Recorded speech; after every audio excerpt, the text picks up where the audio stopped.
Hello everyone, it's Leo and it's time to talk about episode 23 from You and Idol PreCure. Another gorgeous episode. I loved this so much. And I love how smooth the narrative of You and Idol is. It feels to me that things just happen naturally and it's just so good, so enjoyable every time. Another episode that was very, very nice. And I feel like this was an important episode for the idol aspect of things, and I really enjoyed it. So we start the episode with a very funny scene of the five of them in Tanaka's house, but then there is a sign, Burirun and Merodon's house. And Merodon is like, what are you doing in our house? Talking about the girls, the other three girls, Utanana and Kokoro. And she's like, what are you doing in our house? And then Tanaka comes down the stairs. Actually, this is my house. And then he just tells them, he introduces one of the plots of the episode, because this episode had a lot going on, that there is this Pretty Holic campaign going on, and there is a prize, which is a poster of the cures. And he asks for the girls to sign the posters with their signatures. And they're like, we don't have a signature. And Purin is like, what is a signature? And then, obviously, our queen Kokoro steps in and she starts talking about an idol signature. Concerning the idol aspect, Kokoro is always ready. So she already has a signature, she already signs, and the girls all think that her signature is super cute. And then she starts talking about that she is inspired by idol signatures. And she uses one example, who is Hibiki Kaito, who is a character that has been MIA in You and Idol PreCure, but now he's back. And then Kokoro sees on her cell phone that Kaito is actually coming back from his hiatus. She is shocked. First, because she does not know that the girls know Kaito. She hasn't been introduced to Kaito yet. And second, because, well, Kaito is a huge idol and he is coming back to the idol industry. He was on a hiatus. And so the girls start talking about it. Purirun says that Kaito is a nice person. And Merodon is like, do you know him? Because Merodon and Kokoro, they don't know Kaito. I mean, Kokoro knows him as an idol, but she never met him before, like the other three. And Merodon, honestly, she doesn't care. And so Kokoro gets to know that Uta knows Kaito, and she knows that he has frequented Cafe Glitter before on his hiatus. And it's important, the episode makes a distinct point here by saying that he comes at Cafe Glitter to rest and to chill, as if he wants peace. He doesn't want to be tormented by fans. He doesn't want to be known as the idol. That is his private moment. And Uta even says it wrong, and Nana corrects her. It's very cute, but still, it's his private moment. I think this is one important thing for us to talk.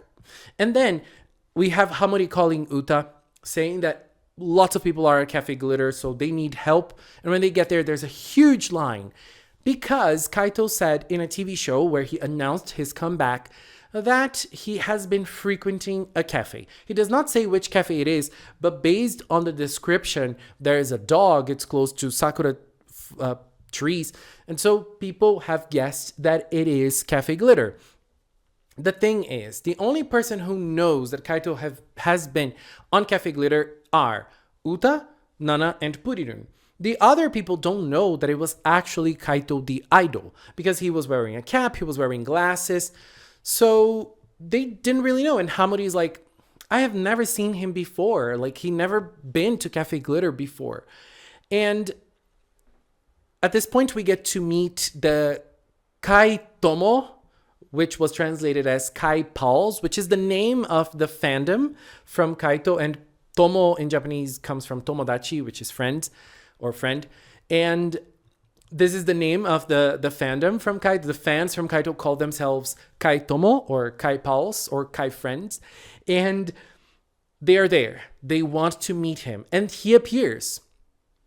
But he appears with a cap and glasses. And the fans don't know him. They don't get to recognize him. It's a very Sailor Moon thing.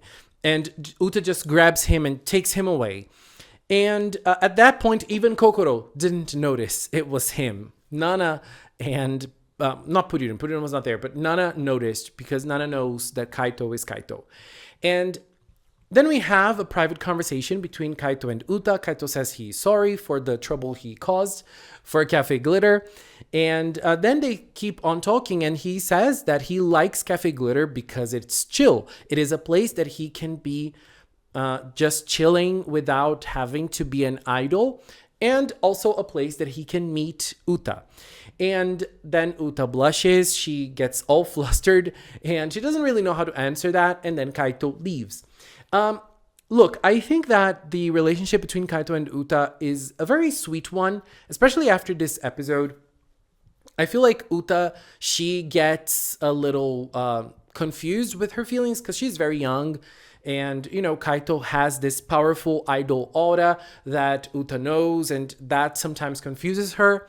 But it's nothing compared to what she felt when she saw Zukyun. Like, the Zukyun thing was way stronger. And I think it's kind of more or less the same thing. But Kaito, she kind of knows personally. I still don't feel like it is kind of a crush. Maybe it is a crush, but maybe it's the same type of crush that she felt for Zukyun. The one problem I have with this is just the age gap. I think Kaito is 18, so I don't really like seeing them as a romance, but I do like the dynamic of their relationship. Nonetheless, it doesn't feel to me that Kaito is hitting on her or anything like that. Then Uta comes back to Cafe Glitter, and after a very eventful day, Tanaka is super tired. They're able to talk, they're able to interact a little more. And Kokoro is surprised that that was actually Kaito, the real Kaito.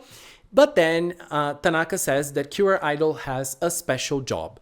Just Cure Idol was asked for a TV show. She was chosen to be the representative of the idol PreCures. That was cute. And the girls are all happy for her. She is a little nervous, but she goes nonetheless. And when she is going, it is very cute that Purirun is there with her, and Merodon is also there. And it's cute because she gets like courage from both of them, because both of them are there accompanying Cure Idol. But Merodon is like, oh, I just came because I just tagged along with my sister. And that's what she says, but she was paying attention to Cure Idol a lot in this episode. And I feel there is a little shift on Merodon. You know, she still plays that big persona, that big controlling personality on Purirun, wanting Purirun all the time and loving Purirun to the max. But she is already opening up to the other characters. That is something I'm enjoying. But then Cure Idol gets to her little segment on TV, and she was very nervous, but she killed it. She was really amazing. She was able to present the Pretty Holic lipsticks, and the Pretty Holic lipsticks were very beautiful in the show. And she was also able to interact with the TV host in a very, very nice way, very charismatic. It was like she was born to do it. Really, really amazing. It's like she's ready, but not really. Because then she leaves, and then Tanaka he stays there to talk to Koharu, and Cure Idol goes and wanders by herself. We have a little dialogue between Purirun and Cure Idol. Purirun asking why Cure Idol isn't performing. Important, again, that Merodon is like noticing that, because there were a lot of moments in this episode that Purirun or Zukyun were like talking and rooting for Idol. Merodon is always there looking and watching and imagining and, you know, wishing it was her. Unfortunately, it's not. I'm so sorry, Merodon. I know your pain. And Cure Idol's like, no, unfortunately, that was my only segment and that's all I had to do today. But then she starts singing. She starts singing her own song in a lesser tempo, and then she bumps into Kaito. It was funny because the fairies, they flew so far away. But then we have a little bit of a dialogue between both of them. And Kaito is a little suspicious because he hasn't really understood who Cure Idol is. He just sees her performing on the videos on the internet. And he also saw her fighting on episode 4. I was like, what was that about?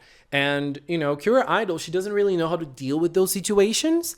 But she ended up on a tangent saying that it was a TV performance. It was they were recording a TV show, and that was it. He did not really buy it. But then another producer came in, another producer that Kaito knows since his debut, and together with him, an assistant. And this assistant was a little flustered by seeing Cure Idol. And she was super happy to see Cure Idol, and also super happy because she was able to ask for Cure Idol's autograph. Actually, the producer asked for her, and Cure Idol at that moment was startled because she never signed an autograph before. And she does not have an autograph of her own like Cure Kyun does. They haven't trained their autographs yet. And at that moment, she gets the board and she signs Cure Idol in katakana. But she was way too focused on signing. She was thinking on how to sign. She was thinking on that. And she barely acknowledged the fan that was in front of her. When she gave the autograph back, the fan smiled and the fan was happy. But Cure Idol, as an idol, made a mistake. At that moment, she only focused on herself. And one of the things that you and Idol, and this I feel that they really got from real like idol cultures, like not anime idols, but like real life idols, which is the fan service or the fansa or the pleasing the crowd, as they say, the translated version says. This is a very important thing for idols. You have to please your fans. You have to do things that will make your fans happy. That is the idea of idols. And at that moment, Cure Idol was not able to fulfill that. And I loved Kaito's scolding. He basically scolded Cure Idol. He was very cold in the way he said it. He was tough. But the way, but the things he said, the things he told her were very important for the formation of an idol. And that coming from a real idol, not a magical idol, like Idol, Wink, Kyun, etc. That coming from a real idol who is also someone who has been on the idol industry for a while is very valuable to her. And so she was like surprised with that information, and she was disappointed in herself at the same time. And then we see Kaito on TV, and it's very funny that the TV host has a peach on her head. I wonder if that's a reference to the peach that we see in You and Idol, especially the Kiraki Land fairies coming into Hanamichi Town. And Uta is watching what he is saying, and then they get to train the signatures. That scene is adorable because we have Cure Wink showing her signature, or Nana showing the Cure Wink signature. Kokoro is super happy, and I forgot to mention at the start of the episode, Kokoro was so happy that she was gonna get signatures from Cure Wink and Cure Idol, which are her favorites. I love it. And she really praised Cure Wink's signature. It was super sweet. That moment was so cute, and Nana was like super shy about it. And then Nana came to Maranon and said, "You should train your signature too." And Maranon is like, "Why?" And then there was the Zukyun signature that Maranon was praising. And then when Nana asked her for her own signature, she was like, "Why should I?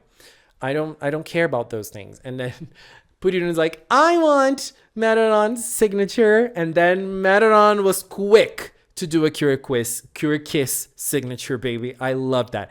And I also love that, you know, those little details about Nana are things that I love. I'm going to come back to that later if I remember. But that little detail, I loved it.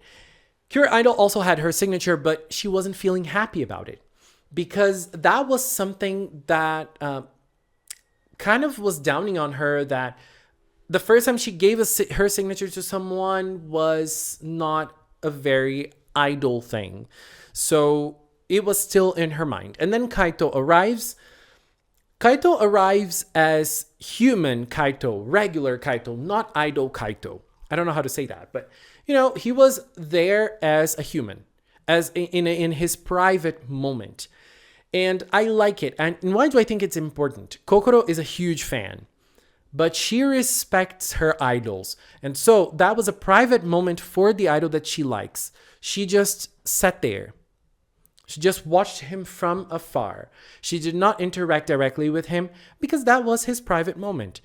And then we had that old guy that we had in episode 4 as well. And he talked about Kaito, but he recognized Kaito and he ended up saying it. And the other customer who was there got to actually stand up and say, oh my God, it's Kaito and I'm a Kaitomo. And so Kaito ended up giving her his autograph, his signature. She was extremely happy. And at that moment, we were able to see an idol in motion because Kaito got the autograph board. He signed it. He asked for her name. He said he's thankful that she's a fan, and he gave her the signature. And she was extremely happy. What was the difference here from Idol's moment? Because Idol's fan was also very happy to get this signature because she's a fan. But there might be other fans craving for a little interaction, a little smile, a little look from their favorite idols, and they might not get it if Idol kept on acting the way that she did. And that was something that Kaito made Cure Idol realize. And Kaito is able to do that as well. Not only by talking to Cure Idol about it, but by also showing it to her on how to do it. And then at this moment, we also have Team Choki. And Team Choki today was like kind of funny because it is finally time for us to start moving with Zakuri's story. He cannot deal with 5 cures anymore. And he was like, please hire someone else. And she's like, if you need me to hire someone else, you just have to work twice as hard. And he's like, but there's 5 PreCures. And Chokirine is just like, okay, there's 5 PreCures. You just have to work 5 times harder. That's it. Girl, I'm so sorry, Zakuri. Chokirine is the worst. Even though, girl, how sexy was she in today's episode? Oh my God. But then we have Zakuri coming and he sees the girl who got the signature, who got the autograph from Kaito, and he uses her as his victim for today. But before we go on, it is time for another Idol Corner. In today's Idol Corner, we're going to talk about Lovesick. Since this episode marks Kaito's return to You and Idol PreCure, I'm making an exception and will focus on a male idol group. Lovesick was formed in 2023 and debuted in 2024. It started with 6 members and currently it has 9. With a very unique visual that mixes cute with creepy, bringing lots of elements from medical tools and symbols, it is a perfect visual representation of their name, Lovesick. Lovesick song recommendations are Good Morning, Good Night, Stalking Love, Aisare Face de Aritai,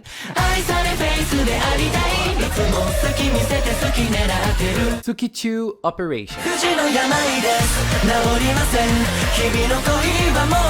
It was finally time for me to bring a male idol group because of Kaito's return to the show, right? If you think I should bring more male idol groups to the Idol Corner, please leave in the comments. Anyways, then we have the fighting scene of this episode. Interesting things to consider. Uta was serving in Cafe Glitter and Purirun was calling her because Purirun is the one to notice that things are happening. And so Purirun is calling her. She couldn't listen and Meron just got Purirun and was like, girl, it's me and you. It's me and you, Netama. And then they transform and they go. And then after they go, we have the girls. We have the 3 girls. And who is the one to notice that there is something happening? Nana. I really, as I said, I was going to come back to this and now I'm coming back to this. Nana is someone who is very aware of her surroundings. And I feel like the way they are working with her character is very smart because they are showing it in small actions, episode after episode. This was clearly a Cure Idol episode, but Every time they could, they showed that Nana is paying attention by calling Marodon and saying, you should train your signature, by looking around her and seeing that there is a fight happening. She noticed, and that is very nice. I really like it because it feels like that is what they're setting up for her character. I think we're getting something very interesting for Nana. And so we have the idol PreCures transforming as well. And when they get there, Kyorizukun and Kyokiss are already fighting. Remember when I said that there were lots of moments in which Zukun or Purirun was calling out to Kyor Idol? This happened during the fighting scene because when they saw the girls, when Zukun and Kiss saw the girls, Kyorizukun stopped everything she was doing and was like, Kyor Idol! And Kiss, at that moment, like she entered in front of Zukun and used her power to protect her. Very nice. But then she kind of scolded the girls by saying, girls, you're late. We're already here fighting. I'm here fighting with my sister, with my Onesama.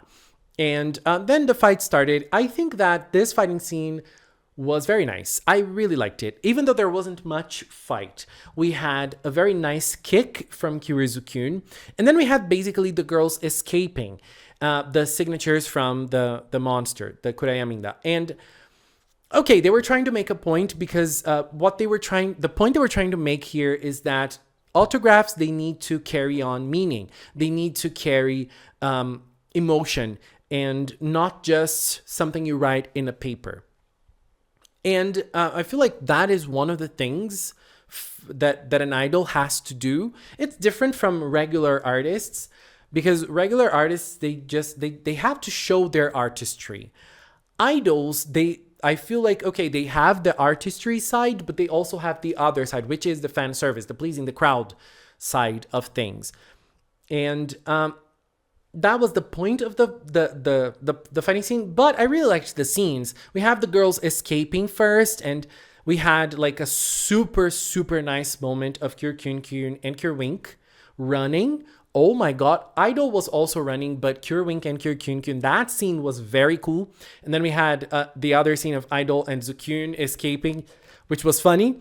But the three girls running and getting the pen from the Kurayaminda, oh my god, that was a very nice scene.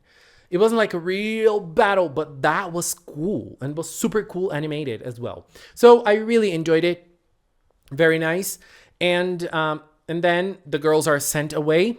Zukun Bazooka hits the Kurayaminda and it's ready to be finished. But this time, Kyorizukun wants to see Kyor Idol perform. And I thought, oh my god, is she going to do her solo attack? But no, it is Trio Dreams. And let me just say, after seeing Trio Dreams being performed again, I was so happy. I was missing Trio Dreams in the show and I didn't even notice. I just noticed after seeing today's episode.